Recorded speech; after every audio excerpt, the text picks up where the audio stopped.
डोली बैठा के लेके चलो ले सवरिया। मेरा घर टूटा हुआ है, मेरा जन्म नहीं हुआ था उसके पहले डाका पड़ा मेरे घर पे और मेरा घर गिरवा दिया गया पिताजी को फर्जी चीज़ों में। समाज ने, मेरे पिताजी ने जिसके साथ अच्छा किया उन्होंने भी उनको छोड़ा नहीं, तो वो समाज क्या मेरे पिताजी को छोड़ेगा। जब मैं संन्यास लेने की सिचुएशन ऐसी थी कि किसी ने साथ नहीं दिया और आज ऐसे-ऐसे परिवार साथ खड़े हैं कि बोलते हैं कि तुम्हें किसी चीज़ की टेंशन लेने की। अब वो चीज़ें समय आ ही गया है कि विवाह की चीज़ें सामने आ रही हैं। जैसे मैं अब घर पे 1.5 हफ्ते से हूँ, वैसे तो मैं रहती नहीं, 2-3 दिन में भागी जाती। समय में फिर से अयोध्या में हूं। भगवान श्री रामचंद्र जी की नगरी पावन धाम अयोध्या। आइए इनसे कुछ भजन सुनते हैं और इनसे जर्नी के बारे में भी जानकारी लेते हैं। दोस्तों, जिस तरह से लोग कहते हैं कि साधना और संगीत ये दोनों की धुनी रमाई जाती है, जहाँ तक मेरी समझ है और जहाँ तक मेरे विचार है। मेरे आसपास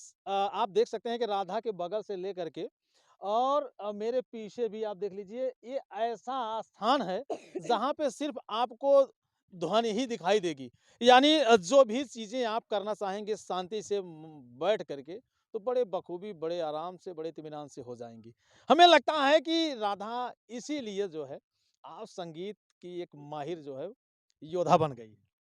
देखिए संगीत यहाँ पर तो कुछ भी नहीं किया, मेरा जो घर है वो गाँव में था और दुर्भाग्यवश वहाँ पे आग लग गई थी, जिसकी वजह से पूरा घर जो है वो पूरे तरीके से ख़त्म हो गया था और सिचुएशन ख़राब हो गई क्योंकि उस समय पिताजी लोन वगैरह लिए थे तो वो पैसे भी सारे जल गए और उसके बाद में फिर जलने के बाद में जब बनाने का प्रयास किया गया तो वहाँ पे रास्ता नहीं था। गांव वाले बहुत छेड़छाड़ करते थे कि मतलब नहीं जाने देंगे और रास्ता अलग से निकलवाओ, सरकार से निकलवाओ, तो पिताजी को बड़ी समस्या हुई उसमें। और वैसे भी पिताजी समाज की नज़रों में, गांव के जो लोग हैं उनकी नज़रों में थे क्योंकि कई बार मेरा घर टूटा हुआ है, मेरा जन्म नहीं हुआ था उसके पहले डाका पड़ा मेरे घर पे और मेरा घर गिरवा दिया गया, पिताजी को फर्जी चीज़ों में लाया गया। उसके बाद में भी फिर भगवान की इतनी बड़ी कृपा रही है कि पिताजी फिर से उठे और फिर घर बनाए तो आग लग गई और आग लगी तो सब कुछ खत्म हो गया, यहाँ तक कि वो कर्जदार भी हो गए। लेकिन परिवार इतना संतुष्टमय है कि सबने ये सोचा कि हमारा प्रारब्ध है, कहीं ना कहीं किसी जन्म में अपराध हुआ है जो अभी हम भोग रहे हैं। आ, मैं आपको रोकना चाहूंगा राधा। आपका पास पड़ोस परिवार कितने संख्या का देखिए अभी तो 8-9 लोग ही हैं। और आज राधा के पास कितने परिवारों की संख्या? देखिए वैसे अगर मैं गाँव की बात करूँ 15-20 घर हैं, लेकिन मेरा जो ख़ानदान है, परिवार है, उसमें मैं ख़ानदान अपना ही मानती हूँ क्योंकि एक समय आया था जब पिताजी का सहयोग किसी ने नहीं किया था, तो मैं किसी को भी ख़ानदान या परिवार नहीं मानती। मेरा परिवार जो है वो 7 से 8 लोगों में है, इतना ही मानती हूँ। आज का जो परिवार है, वो तो मैं ये कहूँ कि पूरी यूपी साथ है मेरे। क्या बात जी। है। तो वो आप खुशी किस में मिल रही है, उसमें मिल रही है या इसमें मिल रही है? नहीं, वो सब भूल गए हैं। बस समय ये याद है कि हमने ये समय बिताए हैं, लेकिन कष्ट नहीं है। कष्ट इसलिए नहीं है कि आज का जो परिवार है कि अपने खानदान की बराबरी इंसान किसी से नहीं करता, लेकिन मैं कर रही हूँ। क्यों? क्योंकि सिचुएशन ऐसी थी कि किसी ने साथ नहीं दिया और आज ऐसे-ऐसे परिवार साथ खड़े हैं कि बोलते हैं कि तुम्हें किसी चीज़ की टेंशन लेने की ज़रूरत नहीं है। यहाँ तक कि मेरे पिताजी से भी कुछ परिवार बात किए हैं, कुछ परिवार मिलने आ रहे हैं। तो ये मेरा सौभाग्य है और मैं इन परिवार के साथ खुश हूँ। क्या बात है, कैसा महसूस हो रहा है? बहुत ज़्यादा अच्छा लग रहा है क्योंकि एक सामान्य परिवार में होना और छूट ना होना, फिर उसके बाद में आगे जाना और उसके बाद में बाहर के परिवार, जहाँ तक कि किसी बाहर के परिवार से बोलने की अनुमति नहीं थी यहाँ से पिताजी की तरफ से। आज वहीं से फ़ोन आता है कि राधा के पापा से मुझे बात करनी है और पिताजी बात करते हैं, तो ये मेरे लिए गर्व की बात रहती है। क्या बात है। राधा जी, जीवन में उतार चढ़ाव तो बहुत आते हैं। अगर जिंदगी जीना है तो जहर पीना है कि बिल्कुल, नहीं है? बिल्कुल और हम लोग लगातार पीते जा रहे हैं। और उसी का नतीजा है कि आज आप अमृत के पायदान पे हैं जी, बिल्कुल, बिल्कुल। और अमृतपान भी हो रहा है। बिल्कुल, अब देखिए कितने कष्ट ईश्वर देंगे। उनको भी थकान हो रही है धीरे-धीरे, तो उनको लग रहा है कि ये परिवार जो है अब समर्थ नहीं है इसमें इतनी कि ये कष्ट ही भोगता रहे और फिर मुझे लगता है इसीलिए मेरा भी जन्म हुआ है कि अब मैं थोड़ा-सा परिवार को उठाने का प्रयास करूँ। मैं चाहूंगा कि एक भजन और हो जी। और भजन ऐसा हो जो लोगों के दिलों में राज करे। जी, बिल्कुल। एक राधा,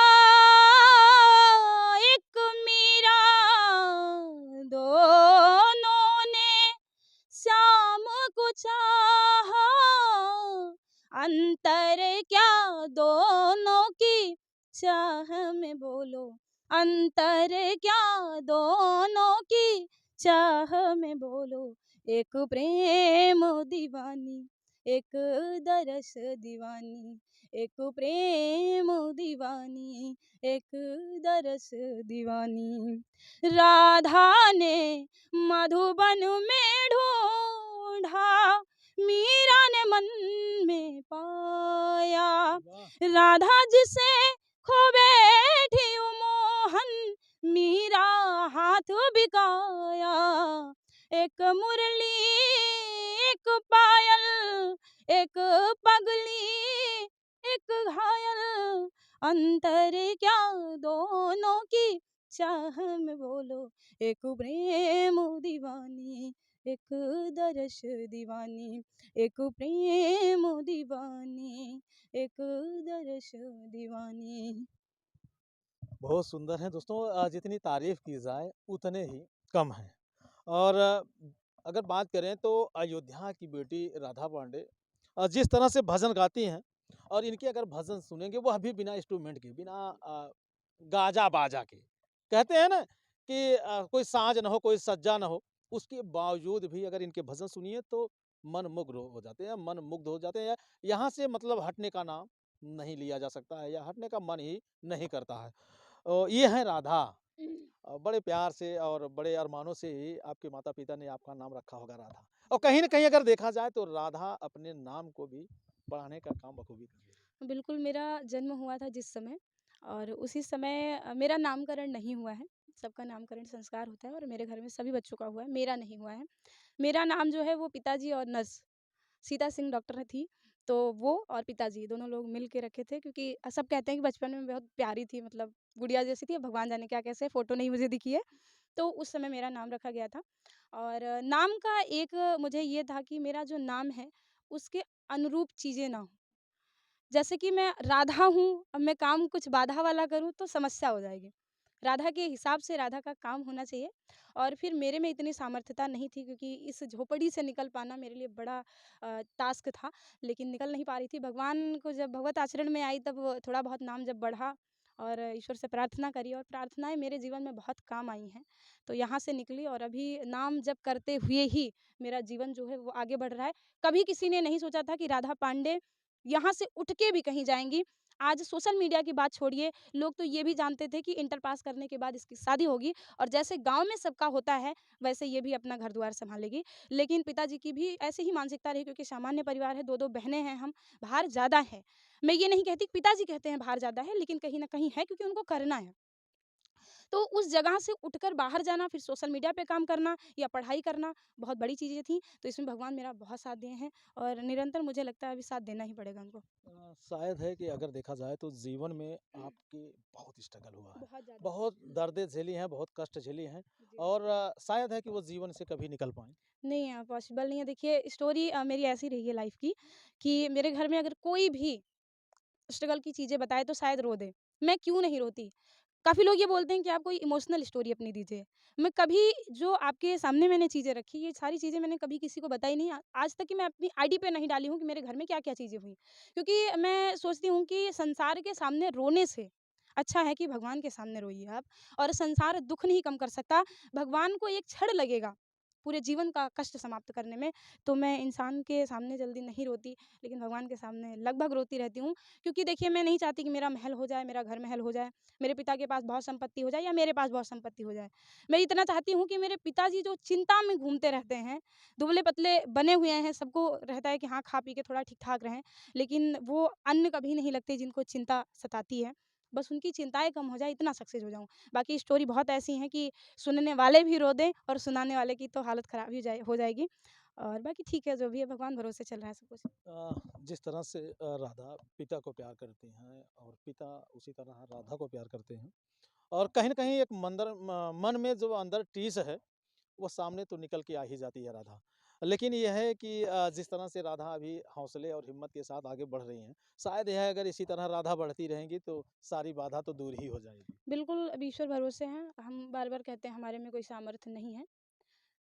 हम ईश्वर भरोसे हैं, और हमें ये लगता भी है, हम कहते भी हैं कि हमने आज तक कुछ नहीं किया है, और ना ही मेरे में सामर्थ्यता है। लेकिन हाँ, जब से प्रेमानंद जी महाराज का सानिध्य मिला, माता-पिता से थोड़ी बहुत छूट मिली ईश्वर भक्ति के लिए और सारी चीज़ों के लिए, तो जीवन बहुत ही अलग तरीके से बदल रहा है, और लगता है कि 2-4 साल में पिता की जो सारी चिंताएँ हैं, मैं यहाँ से 2-4 साल में अगर रहूँगी तो ठीक है, नहीं रहूँगी तब भी अलग चीज़ें हैं। कहाँ जाएँगी? देखिए, अब वो चीज़ें समय आ ही गया है कि विवाह की चीज़ें सामने आ रही हैं। जैसे मैं अब घर पे 1.5 हफ्ते से हूँ, वैसे तो मैं रहती नहीं, 2-3 दिन में भाग ही जाती हूँ यहाँ से। तो अभी हूँ तो कुछ न कुछ चीज़ें सुनने को मिलती है, रिश्तेदार भी आए थे तो वो भी चर्चा कर रहे थे, तो लगता है कि नहीं अब मैं बड़ी हो गई हूँ, अब मुझे ऐसा फ़ील हुआ और विवाह की चीज़ें भी सामने आ रही हैं, तो 2-4 साल तो बहुत ज़्यादा मैं बता रही हूँ, 1 साल मैं रुक जाऊँ तो बहुत बड़ी बात है। लेकिन कहीं भी रहूँगी चिंता मुक्त तो कर ही दूँगी। जैसे ऐसा है राधा कि जो जीवन के दस्तूर हैं, जो जीवन के नियम हैं, उसको तो हमें आपको निभाना पड़ेगा। बिल्कुल। और रही बात की परवरिश की या देखभाल की और आगे बढ़ने की, तो उसके लिए सारी उम्र पड़ी हुई है। और आप जब चाहेंगी, तब आप वो जुनून और जोश पैदा कर लेंगी, है कि नहीं है? और ये जो शादी के बंधन की बात है, तो आज नहीं तो कल होना ही है। बस ये आज नहीं तो कल। बिल्कुल, होना ही है और जैसे कि मैं पहले भी बोली थी कि लोग ऐसा समझते हैं मुझे कि मैं साध्वी हो गई या संन्यास ले ली। तो विवाह संन्यास लेना बहुत बड़ी बात है, इतने कष्ट झेल लिए हैं कि संन्यास बहुत सामान्य सी चीज़ हो गई है। लेकिन क्यों मैं ऐसा सोचती हूँ कि नहीं मैं खुल के कहती हूँ मैं विवाह करूँगी। क्यों कहती हूँ? क्योंकि मुझे पता है कि जिस समाज ने मेरे पिताजी ने जिसके साथ अच्छा किया उन्होंने भी उनको छोड़ा नहीं, तो वो समाज क्या मेरे पिताजी को छोड़ेगा जब मैं संन्यास लेने की बात करूँगी, मैं छोड़ के जाऊँगी जब मैं साध्वी बनूँगी? लोग आज भी कहते हैं कि मैं मंदिर में गाना गा रही हूँ, जबकि मैं अपनी तैयारी कर रही हूँ, आप सभी तो आते-जाते हैं। जी। लेकिन फिर भी लोग कहते हैं कि अभी राधा पांडे मंदिर में गाना गा रही हैं, पढ़ाई-लिखाई सब कुछ छोड़ मतलब ये सारी चीज़ें। तो वो समाज मेरे पिता को छोड़ेगा नहीं और मैं बिल्कुल नहीं चाहती कि माता-पिता के ऊपर कभी भी राधा पांडे के नाम से कोई लांछन आए। देखिए कहने वाले और बुराई करने वाले जब हमारे आपके नज़दीक आते हैं राधा जी, तभी हमारे रास्ते बहुत आसान होते हैं, है कि नहीं है? बिल्कुल, बिल्कुल और सही बोलिएगा, ये ये अपनी मेरी बात से मत बोलिएगा, सही बोलिए। ये सही बात है और ऐसा मुझे पता भी चला क्योंकि जब मैंने स्टार्टिंग किया था, तो जब मेरी रील्स पे 10 शेयर गए थे, पॉइंट वाली चीज़ें थी, ये लाइफ़ के जो स्ट्रगल यहीं से स्टार्ट हुए थे और जुनून पैदा हुआ। 10 शेयर गए थे और वो शेयर मेरे ही गाँव केशवपुर के थे। जी। क्यों थे?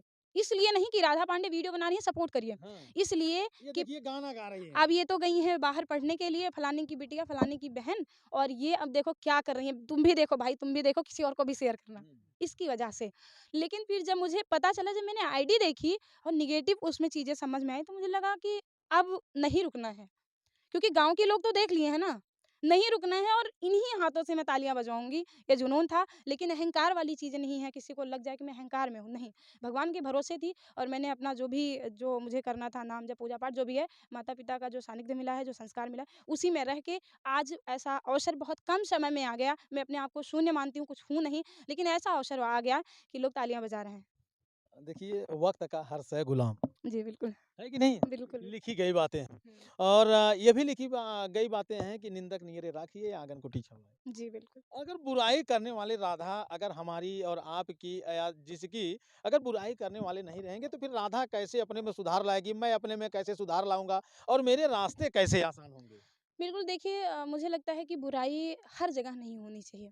अगर कोई अच्छा काम कर रहा है कभी-कभी लोग में इतनी जैसे कुछ लड़कियाँ ऐसी हैं जिनमें इतनी सामर्थ्यता नहीं है कि बुराई सहन करके आगे चली जाएँ, उसको जवाब देते हुए आगे जाएँ। कभी लेकिन वही लोग आप जैसे राधा को देख करके उनको मजबूत होना पड़ेगा। जी, बिल्कुल। ज़िंदगी इतनी आसान नहीं है कि इसको त्याग दें या सुसाइड कर लें, छोड़ दें, रास्ते से भटक जाएँ। ये आपको हर एक लड़की को मैं ये कहना चाहूँगा, हर एक लड़की को राधा जैसा बनना चाहिए। जो डटे भी, लड़े भी और करे भी, आगे बढ़े भी। है कि नहीं है? जी, तो बिल्कुल। कहीं न कहीं अब लड़कियों के लिए मिसाल बन रही है कि नहीं बन रही है? बिल्कुल और पूरी कोशिश है कि मैं ऐसे ही मिसाल बनती जाऊँ। बहुत सारी हमारी बहनें हैं कि जो सामने आए हैं कि बहुत सारी चीज़ें कि मैं अब आपको देख के ऐसा कर रही हूँ। जैसे एक पॉइंट वाली चीज़ें कि मैं एक दिन नाम जप की वीडियो डाली थी गोमुखी के साथ। ऐसा नहीं है कि मैं अपनी भक्ति को दिखावे में परिवर्तित करूँगी, लेकिन मैं चाहती हूँ कि कुछ चीज़ें हैं जैसे ठाकुर जी की सेवा मैंने कभी नहीं दिखाई किसी को भी। तो मैं नाम जप की चीज़ें इसलिए दिखाती हूँ कि लोग सीखें उससे थोड़ा ब प्रेरित हों। हाँ, क्योंकि अब जो लोग ये कहे कि ये दिखावा है, भक्ति दिखावे से नहीं मिलती है, आडंबर है, तो मैं उनसे पूछना चाहती हूँ कि अगर आप आडंबर समझते हैं, तो आप भक्ति का नाम भी नहीं जानते अगर सोशल मीडिया नहीं होता। क्योंकि इतने पढ़े-लिखे लोग नहीं हैं आपके घर में कि आपको बताएँ कि भक्ति है क्या? भक्ति की कैसे जाती है? अगर आज सोशल मीडिया पर भक्ति की चीज़ें नहीं पड़ती, प्रेमानंद जी जैसे संत आपके समक्ष नहीं होते। तो इसकी वजह से हर चीज़ को गलत ब्यौरे में लेना एकदम गलत है, मुझे ऐसा लगता है। बाकी तो आप अपनी-अपनी थिंकिंग है, क्या कर सकते हैं, रोक नहीं सकते किसी को, लेकिन जवाब देते चलेंगे। अब कहा जाता है ना कि नहीं जवाब मत दो, पीछे मुड़ के ना देखो, जाने दो जो कह रहा है। क्यों कह रहा है भाई? हम गलत कर रहे हो, तो आप कहिए, फिर मैं सुन के जाऊँगी सर नीचे। मैं गलत कर नहीं रही और मैं सहूँगी भी नहीं, कोई भी हो। मैं अपने घर का खा रही हूँ, अपनी मेहनत का खा रही हूँ, मेरे पिताजी खिला रहे हैं, सीधी-सी बात है। आप सम्मान मत दो कोई बात नहीं है, लेकिन सामने बोल के नहीं जाने दूँगी मैं, क्या बात सीधी-सी है! बात। बस इसी तरह दहाड़ते रहिए, सारे रास्ते आसान होते रहेंगे। जी, बिल्कुल। राधा काफ़ी समय हो गया भजन सुने, एक भजन और प्यारा-सा। हाँ जी, बिल्कुल, चलते हैं, थोड़ा-सा इमोशनल स्टोरी हो गई है जी, और विवाह की बात भी हो गई है। चलिए विदाई की तरफ चलते हैं, जी बहुत बिल्कुल। प्यारा-सा गीत है। नैहर नगरिया छोड़वाले सवरिया सिंदूरा करना सब हो लहो डोली बाई ठाके लेके चलले सवरिया डोलिया के कोई न रोके लहो बाबा के भवनवा भइला सपनवा जहवा बितल लारी कैया सखिया सहेली मिली करेली विदाई घर से निकलस बड़का भैया कैसन बाटे ई विधि के विधानमा मनावा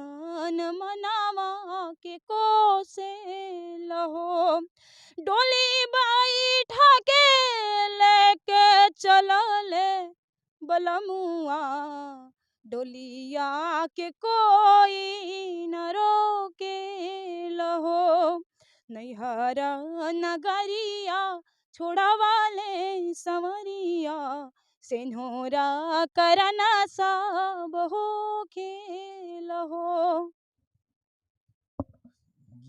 ये जो चीज़ें अभी आप सुनाई हैं, इन चीज़ों को सुन कर के कहीं न कहीं देखा जाए तो मन में एक ऐसा उद्वेग पैदा होता है कि जो अपना बचपन, अपना प्यार, परिवार, सारे गाँव, देश, सखियाँ, सहेलियाँ सब एक पल में तबाह हो जाते हैं।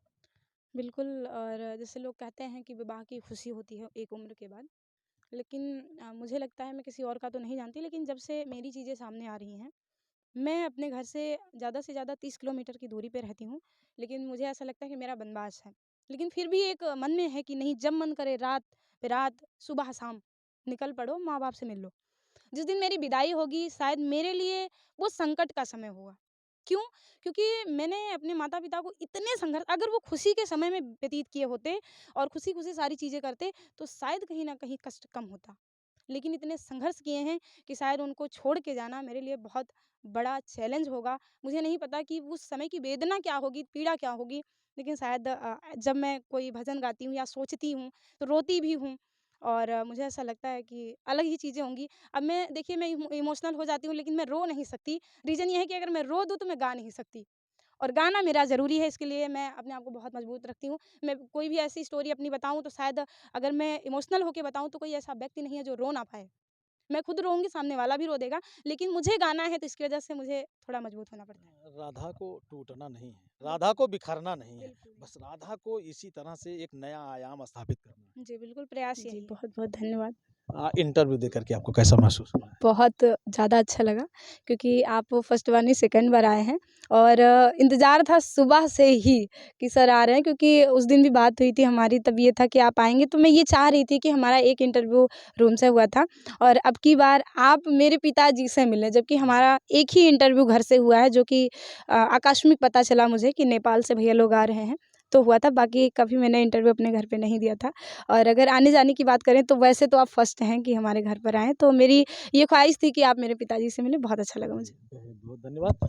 तो दोस्तों मैं बस इतना कहना चाहूँगा कि राधा जिस तरह से जीवन में संघर्ष कर रही हैं, साहब अगर उतना और उस तरह से अगर कोई संघर्ष करेगा, उसके पैरों तले ज़मीन खिसक जाएगी। और राधा आज अगर सोशल मीडिया पे है, तो कहीं न कहीं उसके पीछे एक बड़ा दर्द, एक बड़ा रहस्य छुपा हुआ है। तो आप लोगों से निवेदन है कि पिछली बार जब आए थे तो 1 लाख प्लस था और इस बार जब आए हैं तो 2 लाख प्लस है, लेकिन अब की बार जब आए तो दोस्तों 1 मिलियन बस मेरी दिली इच्छा है, मैं अपने दिल और मन की मैं बातें बता रहा हूँ। इतना सपोर्ट कीजिए राधा को कि ताकि राधा ज़िंदगी के हर वो पायदान पे चढ़ जाए, जिसे इन्हें ज़रूरत है। बाकी अब इनके भजनों को सुन कर के, इनके विचारों को जान कर के आपको कैसा लगा? कमेंट करके आप ज़रूर बताइएगा। और इनकी तरफ से अगर किसी को कोई बात बुरी लगी हो तो मैं क्षमा प्रार्थी हूँ, क्योंकि बच्ची है, कभी कभी होता है कि अनजाने में बातें बोल दी जाती हैं। तो दोस्तों फिर मिलेंगे किसी नेक्स्ट वीडियो नेक्स्ट खबर में। जय हिंद।